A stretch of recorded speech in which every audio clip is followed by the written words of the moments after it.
प्रसन्नवदनं ध्याये सर्वविघ्नोपशान्तये। गजस्य विघ्नराजा लंबोदरा शिवत्मजा वक्रतुंड शूर्पकर्ण कुब्ज विनायक विघ्ननाश विकट वामन सर्वदैवता सर्वार्थिनाश भगवान विघ्नहर्ता धूम्रक सर्वदेवादिदेव एकदंत बालचंद्र गणेश्वर गणपति। ಶ್ರೀ ವರಸಿದ್ಧಿ ವಿನಾಯಕ ವ್ರತಕಥೆ. ಪೂರ್ವಕಾಲದಲ್ಲಿ ಚಂದ್ರವಂಶದ ದೊರೆಗಳಲ್ಲಿ ಪ್ರಸಿದ್ಧನಾದ ಧರ್ಮರಾಯನು ರಾಜ್ಯಭಾರವನ್ನು ಮಾಡುತ್ತಿದ್ದನು. ಆತನಿಗೆ ಗ್ರಹಚಾರ ಕಾಲವು ಪ್ರಾಪ್ತವಾಗಿ ರಾಜ್ಯಾದಿ ಸಕಲ ಐಶ್ವರ್ಯಗಳನ್ನು ಜ್ಞಾತಿಯಾದ ದುರ್ಯೋಧನನ್ನು ಅಪಹರಿಸಲು ಧರ್ಮರಾಯನು ತಮ್ಮಂದಿರೊಡನೆಯೂ ಪತ್ನಿಯೊಡನೆಯೂ ಅನೇಕ ವೃಕ್ಷಗಳಿಂದಲೂ ವ್ಯಾಘ್ರ ಬಲ್ಲೂಕಾದಿ ದುಷ್ಟ ಮೃಗಗಳಿಂದಲೂ ತುಂಬಿದ ಮಹಾರಣ್ಯಕ್ಕೆ ಹೋದನು. ಅಲ್ಲಿ ಬ್ರಹ್ಮವೇತ್ತರಾದ ಮಹಾಋಷಿಗಳು ಅಲ್ಲಲ್ಲಿ ಕುಳಿತು ತಪಸ್ಸನ್ನು ಮಾಡುತ್ತಿದ್ದರು. ತಮ್ಮ ತಪಃ ಪ್ರಭಾವದಿಂದ ಅವರು ಸ್ವಯಂ ಪ್ರಕಾಶದಂತೆ ಹೊಳೆಯುತ್ತಿದ್ದರು. ಇವರಿಗೆ ಗಾಳಿ, ನೀರು, ತರಗಿಳಿಗಳೇ ಆಹಾರ. ಸದಾಕಾಲದಲ್ಲಿಯೂ ಅಗ್ನಿಹೋತ್ರಗಳನ್ನೇ ಆಚರಿಸತಕ್ಕವರು. ಅತಿಥಿಗಳನ್ನು ವಿಶೇಷವಾಗಿ ಸತ್ಕರಿಸುವ ಸ್ವಭಾವವುಳ್ಳವರು.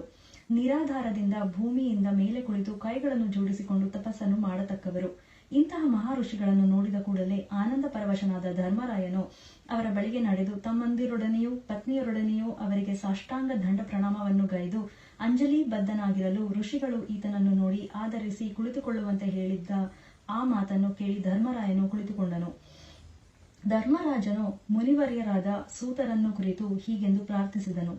ಸಕಲ ಶಾಸ್ತ್ರಗಳಲ್ಲಿಯೂ ಪರಿಶ್ರಮವನ್ನು ಪಡೆದಿರುವ ಓ ಸೂತ ಮಹಾಮುನಿಯೇ, ನಮ್ಮ ಜ್ಞಾತಿಗಳಾದ ಕೌರವರು ನಮ್ಮೊಡನೆ ಮಾಯಾದ್ಯೂತವನ್ನು ಕಲ್ಪಿಸಿ ನಮ್ಮ ರಾಜ್ಯಾದಿ ಸಕಲ ಐಶ್ವರ್ಯಗಳನ್ನು ಅಪಹರಿಸಿದರು.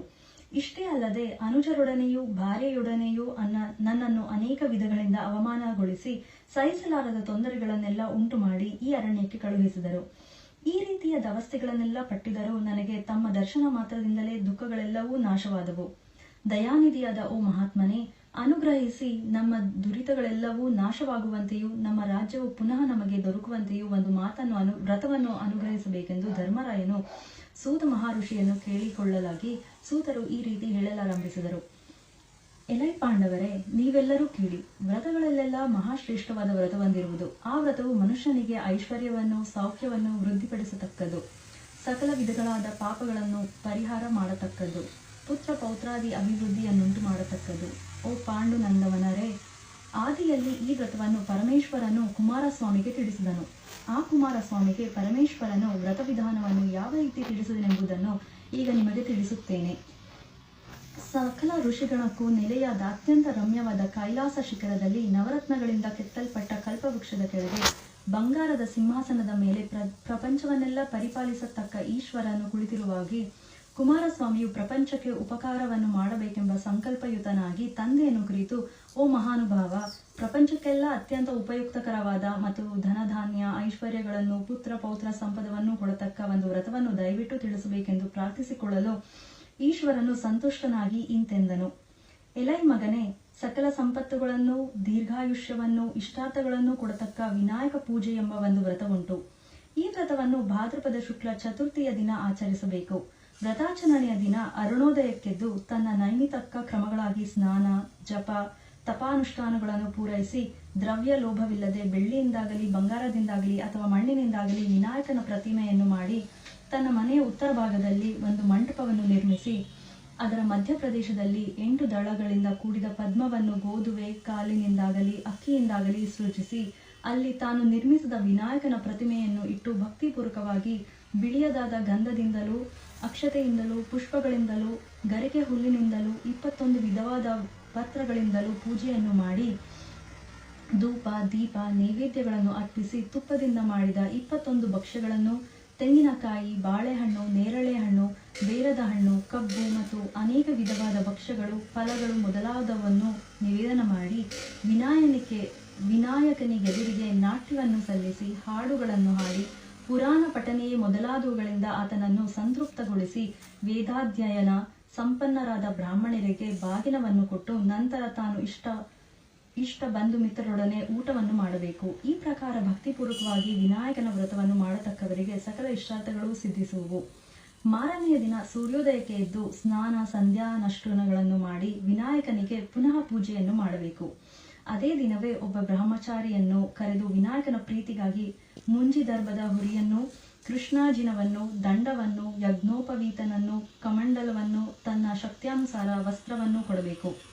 ನಂತರ ತನ್ನ ಪುರೋಹಿತನಿಗೆ ಶಕ್ತಿಗೆ ಲೋಪವಿಲ್ಲದೆ ಉಪಾಯನವನ್ನೀಯಬೇಕು. ಅಲ್ಲದೆ ದಕ್ಷಿಣೆ ತಾಂಬೂಲವನ್ನು ಕೊಡಬೇಕು.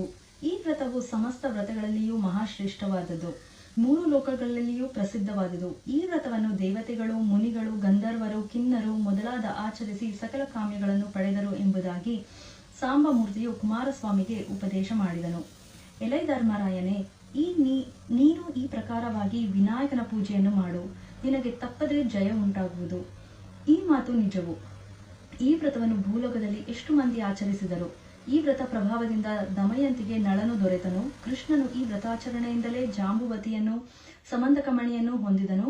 ಇಂದ್ರನು ವಿನಾಯಕನ ಪೂಜೆಯಿಂದ ವೃತ್ರಾಸುರನನ್ನು ಸಂಹರಿಸಿದನು. ಶ್ರೀರಾಮನು ಈ ವ್ರತವನ್ನಾಚರಿಸಿ ರಾವಣನು ಸಂಹರಿಸಿ ಸೀತೆಯನ್ನು ಪಡೆದನು.